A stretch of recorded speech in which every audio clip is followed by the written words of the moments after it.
She teaches the advanced mediums. So, Yes. but she's also my partner in the Durham Rescue Mediums. She's always a fountain of information. She's she's my big sister, Lynn Anderson. One second. You're welcome. She's trying to be crying before I even started talking. Give me 1 sec. Welcome to my world. I don't like being in your world. Yeah. Okay. We shall move forward. I'm going to talk a little bit this morning about past, present, and future. Sort of where I am right now and where I hope to be. And I'm hoping that some of this information resonates with you. Thank you.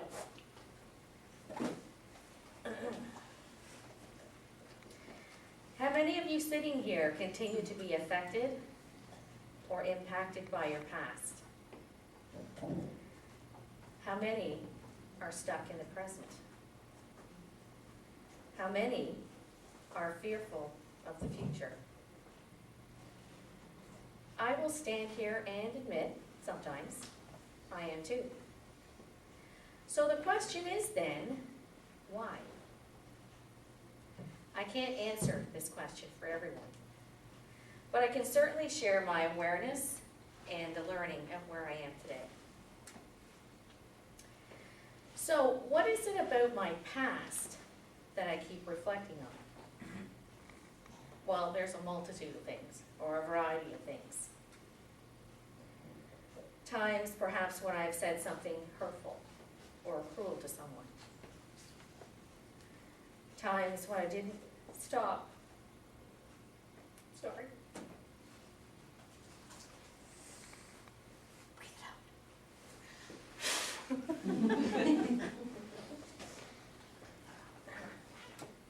We should have shears and clean up.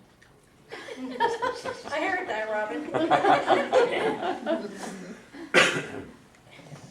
Times that I didn't stop what I was doing and truly listen to someone and what they were sharing.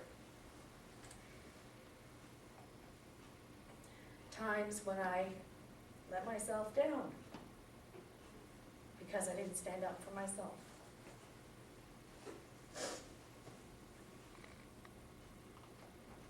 Opportunities that I might have let slip away because I didn't have enough confidence in myself. Suggestions or ideas that others gave me that I blew off because I thought they were silly or stupid.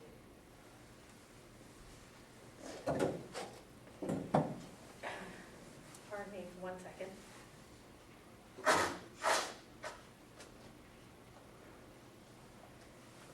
When I look back with a bit more awareness, thank you, I realized that I have lived most of my formative years in fear. My perception of myself was that of a very shy and reserved person who was a people pleaser, who valued other people's opinions of me more than I valued my own. I have to say that this perception and understanding is not a reflection of the environment that I grew up in, as I come from a very loving family who has done nothing but support me in this life.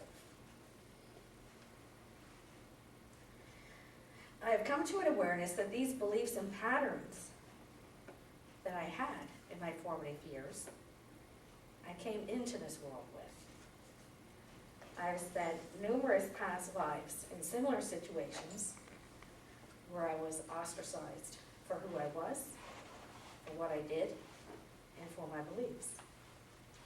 At some point, I must have been beaten down really well because I continue to work on breaking those patterns. I find myself in a world where, again, my beliefs in the spiritual work I do goes against the grain of normal society, so to speak.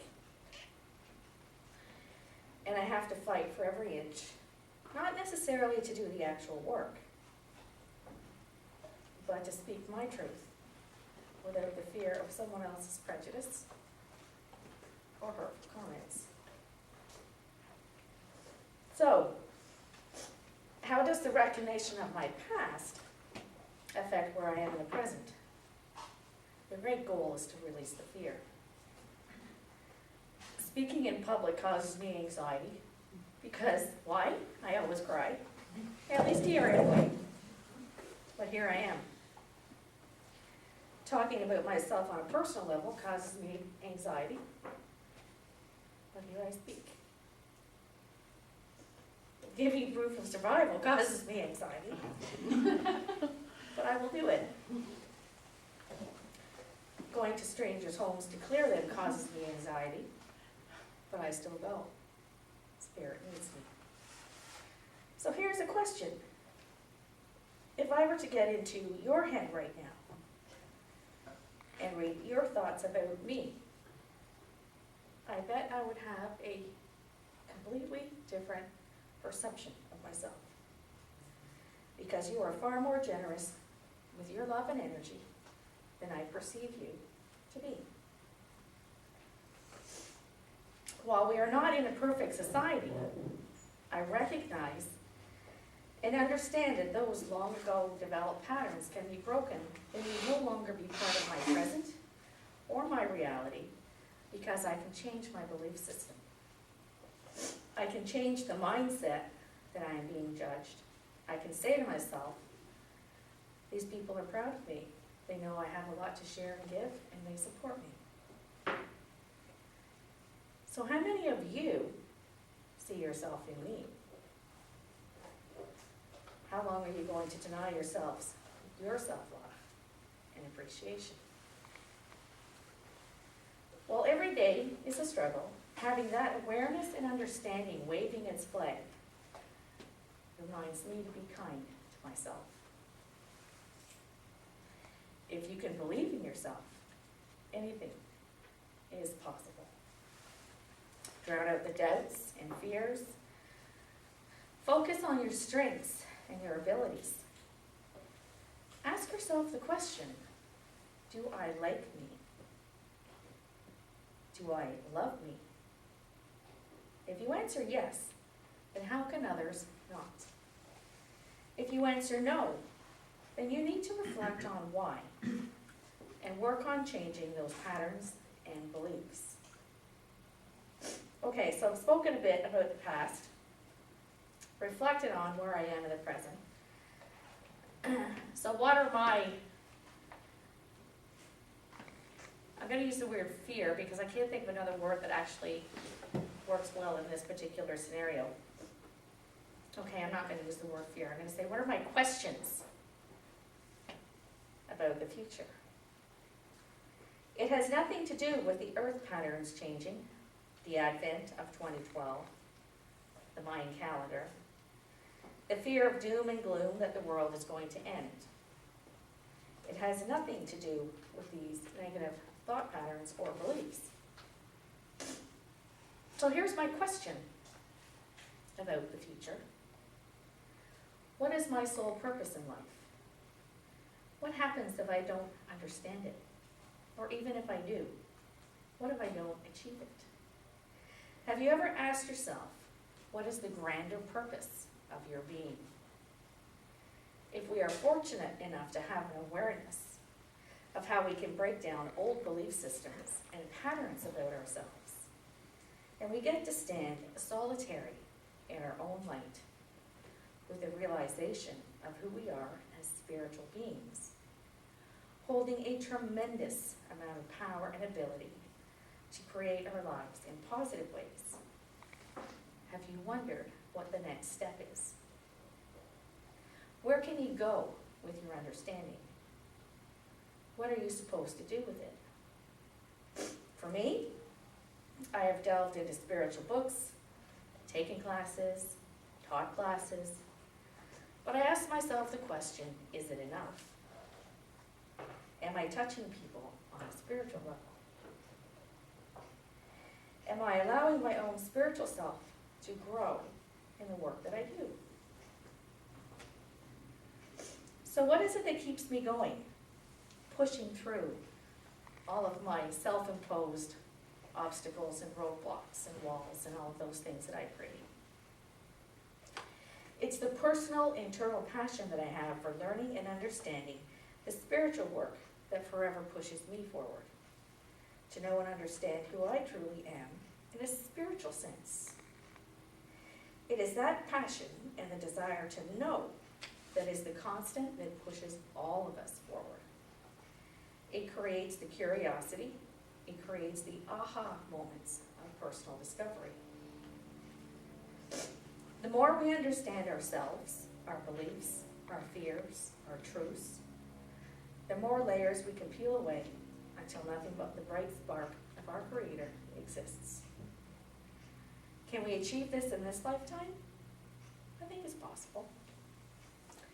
If we understood what makes us tick, it would certainly put us in a better state of being should we decide to come back to this planet again.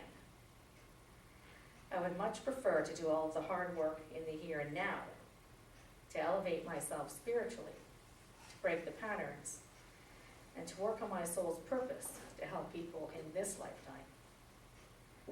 Wouldn't you like to do the same? Have you taken a reflective look at your own past? I know you recognize and understand that you can't change it, at least not the physical aspects of it. But you can most definitely change the emotional aspects. How can you let go of the past so that it is not affecting your present? You need to forgive yourself for your transgressions against others, and forgive others' transgressions against you. By releasing the emotions of those transgressions, you are allowing yourself to stand in the present, unimpeded by those emotions. I'm not suggesting that you have to agree that the transgressions were justifiable at any time, to either person.